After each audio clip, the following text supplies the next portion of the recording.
Bonjour à tous, soyez les bienvenus si vous nous rejoignez sur France 24. On fait un point sur l'actualité en ce mercredi 14 août et on commence avec les titres. La tension monte d'un cran au Moyen-Orient. En pleine guerre entre Israël et le Hamas, son geste est vu comme un affront et indigne la communauté internationale. Une provocation qui intervient donc au moment où le Hamas revendique des tirs de roquettes sur Tel Aviv. Dans le même temps, les frappes israéliennes se poursuivent. Elles ont fait au moins 19 morts dans la bande de Gaza. Alors que les discussions doivent reprendre demain, la présence du Hamas aux tables des négociations reste pour le moment incertaine. Le point avec Jade Lévin. Cela fait maintenant plus d'une semaine que Kiev a lancé son incursion surprise dans la région de Koursk. Plus de 70 localités sont maintenant sous le contrôle de l'Ukraine.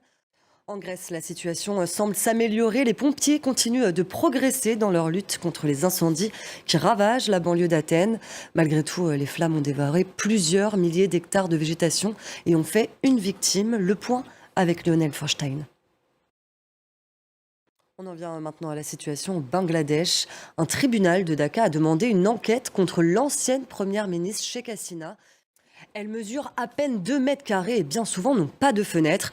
On les appelle les maisons cercueils. À Hong Kong, des dizaines de milliers de familles à faible revenu sont contraints de vivre dans ces boîtes.